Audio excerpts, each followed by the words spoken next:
नमस्कार दोस्तों। आज दिनांक है 5/11/2025, वार बुधवार। एक नया सब्जेक्ट लेके आया था मैं कल। नर्सरी के बारे में कल बात हुआ था, आज प्याज के बारे में कुछ बात करना चाह रहा था। मध्य प्रदेश के और महाराष्ट्र के किसान प्याज उत्पादक में क्या फ़र्क है और क्यों मध्य प्रदेश का प्याज कम भाव में बिकता है, उसके पीछे क्या कारण है कि मध्य प्रदेश और महाराष्ट्र के प्याज में डिफरेंस आ रहा है। मेरा जहाँ तक अनुभव है उसमें एक माल उत्पादन में कोई फ़र्क नहीं है। फ़र्क जो आ रहा है वो सीधा सा आ रहा है अपना माल की ग्रेडिंग और शॉर्टिंग में। हम क्या कर रहे हैं कि प्याज जब भरने लगते हैं तो लेबर वेबर जब बैठती है अपनी, तो उसको बोलते हैं बोले मोटा भी डाल दे, मीडियम भी डाल दे और थोड़ा बहुत गोल्टो भी डाल दे। ये मालवा की भाषा में शुद्ध के गोल्टो भी माइते जावा दे, मीडियम भी जावा दे ना, मोटो भी जान दे। ये तीनों वेराइटी अपन मिक्स करके मंडी में कट्टे के अंदर अपन भेजते हैं। ऑल ओवर कहीं भी भेजते हैं, जहाँ भी इंदौर है, बदनावर है, दार्चुला में। और महाराष्ट्र में कि किसान क्या करता है कि ये जो साइज है, इस साइज को बोलते 50-55 प्लस। तो 50-55 प्लस साइज का भाव अलग होता है, फिर मीडियम का रेट अलग होता है और फिर गोल्टे का रेट अलग होता है।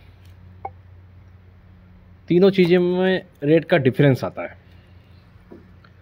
अब आज की तारीख में अपन 50-55 प्लस की बात करें महाराष्ट्र के अंदर, तो 50-55 क्वालिटी वाला माल बिक रहा है, समझो 15 रुपये, 16 रुपये, 17 रुपये, 18 रुपये, 19 रुपये। फिर मीडियम की बात करें तो मीडियम वही 12 रुपये, 13 रुपये की पोजीशन में है और गोल्टा गोल्टी अपना 7-8 रुपये की पोजीशन में है। अब अपना मिक्स माल यहाँ क्या बिक रहा है मध्य प्रदेश के अंदर, 10 रुपये से लेके 12 रुपये, 11 रुपये, 12 रुपये, क्योंकि मिक्स माल है। और मिक्स माल मध्य प्रदेश से उठ के भारत के किसी भी राज्य में डालेंगे तो महाराष्ट्र के कंपेयर में कम भाव बिकेगा। 4 रुपये, 5 रुपये व्यापारी का भी माल कम ही भाव में बिकता है, क्योंकि मिक्सिंग में आ जाता है पूरा। तो थोड़ा सा मेरा अपने जितने भी मेरा एक ग्रुप या वीडियो यूट्यूब पे देख रहे हैं, उनसे एक निवेदन है कि अगर हम थोड़ा ग्रेडिंग और शॉर्टिंग में अगर ध्यान देंगे तो 2 चीज़ों का फ़ायदा होगा। फ़ायदा कैसा होगा? एक फ़ायदा सबसे बड़ा होगा कि यहाँ तीनों चीज़ें अलग अलग रेट में और ऊंचे रेट में बिकेगी, क्योंकि ग्रेडिंग शॉर्टिंग प्रॉपर तरीके से है। दूसरी बात, मध्य प्रदेश का माल डोमेस्टिक सप्लाई होता है। डोमेस्टिक मतलब खाली भारत में। इंटरनेशनल लेवल पे हम कैसे इसको भेजेंगे?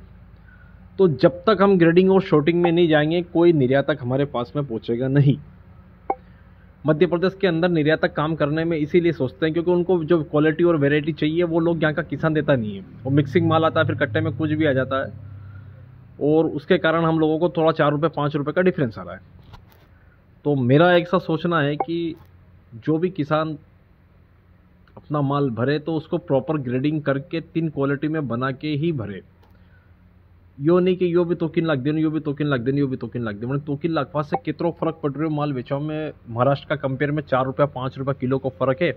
100 टन पे 50,000 को फ़र्क है, मतलब 10 टन पे 50,000 को फ़र्क है 100 कुंटल पे। तो 50,000 रुपये अपने लिए महीना रखता है। तो थोड़ा सा मेरी समझ जो है, व्यापारिक समझ से समझा रहा हूँ मैं। दूसरा, इसमें जो क्वालिटीज़ है, मोटी साइज की डिमांड मार्केट में बहुत ज़्यादा देशों में है, बाहर के देशों में। मीडियम साइज एक अलग देश में डिमांड है, गोल्टा की एक अलग देश में डिमांड है। और अपन क्या मिक्स के चक्कर में पूरा मध्य प्रदेश का जो प्याज उत्पादक किसान है उसको कम भाव मिलने का रीज़न, जो महाराष्ट्र के कंपेयर में जो कम भाव मिलने का रीज़न है वो यही है। तो अपन अपनी सोच में अगर थोड़ा सा परिवर्तन करेंगे तो ज़रूर उसका फ़र्क आएगा। और एक अच्छी खुशखबरी भी देना चाहूँगा साथ में वीडियो में कि प्याज में जो माल बचा है, जैसा भी माल बचा है, हो सकता है अभी आने वाले समय में कोई देश की डिमांड निकल जाए